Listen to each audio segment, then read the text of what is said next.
Hi friends, welcome back to Pragnya home. இன்றைக்கி பார்த்தீங்கன்னா முறுக்கு எப்படி செய்கிறதுன்னு தான் நான் உங்களோட ஷேர் பண்ணிக்க போகிறேன். இன்றைக்கி 2 வகையான முறுக்கு செய்ய போகிறேன். இந்த முறுக்கு மாவு எப்படி ரெடி பண்ணுறதுன்னு உங்களுக்கு தெரியலன்னா, ஏற்கனவே நான் நம்ம சேனலில் முறுக்கு மாவு எப்படி ரெடி பண்ணுறதுங்கிறது நான் போஸ்ட் பண்ணியிருக்கேன். பார்த்தவங்க ஓகே, பார்க்காதவங்களுக்கு நான் டிஸ்கிரிப்ஷன் பாக்ஸில் லிங்க் கொடுக்குறேன், போய் செக் பண்ணி பாருங்கள். அந்த முறுக்கு மாவு இன்றைக்கி நான் 1/2 கிலோ எடுத்திருக்கேன். அந்த 1/2 கிலோ மாவில் 1 ஸ்பூன் அளவுக்கு பெருங்காய பவுடர், 2 ஸ்பூன் அளவுக்கு கருப்பு எள்ளு எடுத்து வச்சுருக்கிறேன். இந்த கருப்பு எள்ளுக்கு பதில் வெள்ளை எள்ளு போட்டுக்கலாம். இந்த எள்ளே வேண்டாம், நான் ஜீரகம் தான் போடுவேன்ட்டு ஒரு சிலர் சொல்லுவாங்க, அந்த ஸ்மெல்லு தான் பிடிக்கும்னு. அப்படி பிடிக்கிறவங்க ஜீரகம் போட்டுக்கிங்க. இன்றைக்கி இந்த 1/2 கிலோ மாவுக்கு பார்த்தீங்கன்னா 50 கிராம் அளவுக்கு வெண்ணெய் எடுத்து வச்சுருக்கேன். இந்த வெண்ணெயை போட்டே நம்ம இதை ஃபஸ்ட்டு பிசைஞ்சிடணும். இதுக்கு தேவையான அளவு உப்பும் போட்டாச்சு. உப்பு போடும்போது கம்மியாக போட்டு பிசைங்க. அதுக்கு பிறகு வேணும்னா கூட நம்ம கொஞ்சம் கம்மியாக இருந்ததுன்னா உப்பை லைட்டாக தண்ணியில் கரைச்சிட்டு அந்த தண்ணியை தெளித்து கூட நம்ம பிசைஞ்சிக்கலாம். ஆனால் உப்பு கூடுதலாக போட்டுட்டா மொத்தமுமே வீணாக போயிடும். எப்போதுமே முறுக்கு மாவு இன்றைக்கி நீங்கள் 1 கிலோ செய்ய போகிறீங்கன்னா ஃபஸ்ட்டு 1/2 கிலோவை பிசைஞ்சு வச்சுக்கிங்க. அதுக்கு பிறகு இந்த மாவு ஃபுல்லாக சுட்டு எடுத்த பிறகு திரும்ப ஒரு 1/2 கிலோ மாவை பிசைஞ்சு வைங்க. மொத்தமாக உங்களுக்கு மாவை பிசைஞ்சு வச்சிட்டோன்னா அது முறுக்கு கடைசி டைமிங்கில் சுட சுட நல்ல சிகப்பாக ஆகிடும். அதனால தான் 1/2 கிலோவாக பிசைஞ்சு வச்சுக்கிங்கன்னு சொல்கிறேன். இப்போ பார்த்தீங்கன்னா நம்ம தேன்குழல் முறுக்கு தான் செய்ய போகிறோம். யூஸ்வலாக பார்த்தீங்கன்னா நம்ம முறுக்கு அச்சு கொஞ்சம் அந்த ஹோல் எட்டை இருக்கும். அப்படி இருக்கும்போது அதாவது இது மாதிரி தான் உரலில் இருக்கும். பட் நான் இது மாதிரி இருக்கும்போது பார்த்திங்கன்னா முறுக்கு அலசலாக இருக்கும். அதே சமயத்தில் பிகினர்ஸ்க்கெல்லாம் அந்த அளவுக்கு முறுக்கு ரவுண்டாக வராது. ஸோ இதே அச்சை கொடுத்து நீங்கள் இரும்பு கடையோ அல்லது அலுமினிய கடையிலையோ ஒரு தகடில் இது மாதிரி அச்சு ரெடி பண்ணி கொடுங்கன்னு சொன்னால் அவங்க கொடுப்பாங்க.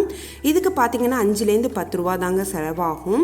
இது மாதிரி முறுக்கு ஹோல் நெருக்கி இருக்கிறதுல புளிஞ்சோன்னா முறுக்கு பார்க்கறதுக்கும் ரொம்ப நல்லா இருக்கும். அதே மாதிரி உங்களுக்கு நெருக்கமாக நல்ல ரவுண்ட் ஷேப்பாகவும் முறுக்கு கிடைக்கும். இன்றைக்கி நான் இந்த நெருக்கமாக இருக்கிற அச்சில் தான் தேன்குழல் முறுக்கு செஞ்சு காட்ட போகிறேன். இந்த உரலில் பார்த்திங்கன்னா ஃபஸ்ட்டு எண்ணெயை தடவிக்கணும்.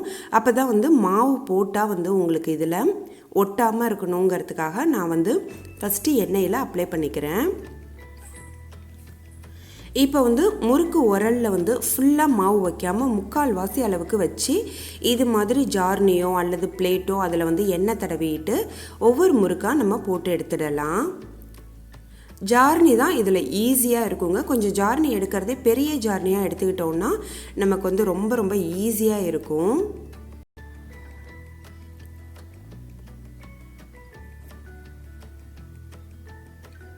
நான் ஃபஸ்ட்டே சொன்னாப்பில் முறுக்கு மாவு மொத்தமும் பிசையாமல் கொஞ்சம் கொஞ்சமாக, அதாவது 1/2 கிலோவாக பிசைஞ்சு யூஸ் பண்ணால் உங்களுக்கு லாஸ்ட்டு வரையிலுமே முறுக்கு ஃபஸ்ட்டில் என்ன கலரில் சுட்டு எடுக்கிறோமோ அதே கலர் லாஸ்ட்டு வரையிலும் வரும்.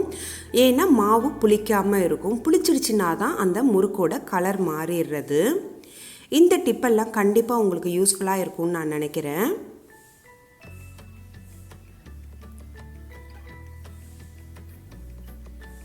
இதோட மெஷர்மெண்ட்டு இந்த முறுக்கு மாவு, பாசிப்பருப்பு முறுக்கு மாவு எல்லாத்தோடைய மெஷர்மெண்ட்டும் நான் டிஸ்கிரிப்ஷன் பாக்ஸில் உங்களுக்கு அட்டாச் பண்ணுறேன்.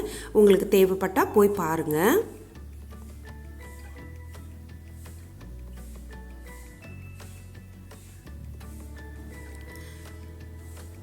இந்த முறுக்கில் பார்த்தீங்கன்னா ஒரு சீக்ரெட் இன்க்ரீடியன்ட்ஸ்ன்னு நான் சொல்லியிருந்தேன் ஏற்கனவே. அதாவது முறுக்கு மாவு எப்படி ரெடி பண்ணுறதுன்னு சொன்னபோது அதாவது என்ன சீக்ரெட் இன்க்ரீடியண்ட்னா, இந்த முறுக்கு மாவு கொஞ்சோண்டு நான் இதில் பொட்டுக்கல்லை சேர்த்து அரைச்சிருக்கேன்.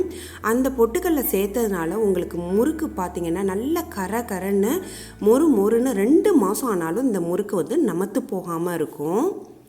இப்போ அடுத்தது பார்த்தீங்கன்னா பாசிப்பருப்பு முறுக்குக்கு தாங்க. இந்த மாவு நான் வந்து ரெடி பண்ணுறதை காட்டல, சாரி. இந்த மாவு ஒன்றுமே இல்லைங்க.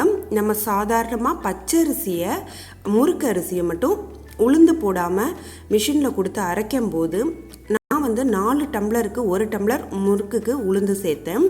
இந்த பாசிப்பருப்பு முறுக்குக்கு பார்த்திங்கன்னா 6 டம்ளர் அளவுக்கு அரிசி, முறுக்கு அரிசி எடுத்துக்கிட்டு அதில் 1 டம்ளர் பாசிப்பருப்பை நல்லா வறுத்து போட்டு அதில் ஒரு 1/4 டம்ளர் அளவுக்கு பொட்டுக்கல்லை வறுத்து போட்ட மாவு தாங்க. இதுலேயும் வந்து நான் ஃபஸ்ட்டே போட்டாப்புல எள்ளு, பெருங்காயம், உப்பு, வெண்ணெய் இதெல்லாம் சேர்த்து தான் பிசைஞ்சு வச்சுருக்கேன். இதில் எப்படி நம்ம வந்து இன்றைக்கி பாசிப்பருப்பு முறுக்கு செய்கிறதுன்ட்டு பார்ப்போம். இன்றைக்கி வந்து நான் வந்து இந்த மாவை வந்து இந்த முள் அச்சில் போட்டு தான் உங்களுக்கு செஞ்சு காட்ட போகிறேன்.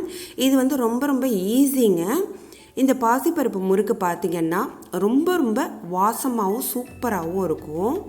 ரொம்ப ஈஸியும் கூட. இது மாதிரி நம்ம ஒவ்வொரு லேயராக இது மாதிரி லைனாக வேணும்னாலும் புழிஞ்சிக்கலாம். இல்லை நீங்கள் தேன்குழலுக்கு புளியிறாப்புல 3 ஹோல் இருக்கும்ல முறுக்கச்சு, அதாவது முள் அச்சுலேயே, அதுலேயும் போட்டு ஊற்றிக்கலாம். இப்போ பாருங்கள், பார்க்குறதுக்கே ஒரு சூப்பராக இருக்குது பாருங்கள். இந்த முறுக்கு பார்த்திங்கன்னா இந்த பாசிப்பருப்போட வாசனை ரொம்ப ரொம்ப நல்லா இருக்குங்க. கண்டிப்பாக ஒரு முறை இதை நீங்கள் ட்ரை பண்ணி பாருங்கள், ரொம்ப ஈஸி.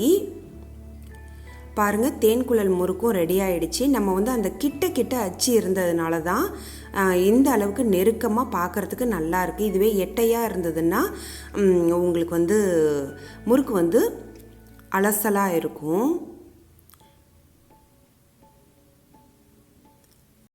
அடுத்து பார்த்தீங்கன்னா பாசிப்பருப்பு முறுக்கும் பாருங்கள், பார்க்குறதுக்கே கடையில் விற்கிற முறுக்கு மாதிரியே ரொம்ப அழகாக இருக்குது. அதே மாதிரி டேஸ்ட்டும் நல்லாயிருக்கும், கிறிஸ்பியாகவும் இருக்குங்க. கண்டிப்பாக இதெல்லாம் ட்ரை பண்ணி பார்த்துட்டு நீங்கள் சொல்லுங்கள் கமெண்ட்டில். ஏதாவது உங்களுக்கு டவுட் இருந்தாலும் சொல்லுங்கள். இந்த வீடியோ உங்களுக்கு பிடிச்சிருந்தது, யூஸ்ஃபுல்லாக இருந்ததுன்னா பிரகன்யா ஹோம்க்கு சப்ஸ்கிரைப் பண்ணி பக்கத்தில் உள்ள பெல் சிம்பிளை கிளிக் பண்ணுங்கள். அப்போ தான் என்னுடைய ரெகுலர் அப்டேட்ஸ் உங்களுக்கு ரீச் ஆகும்.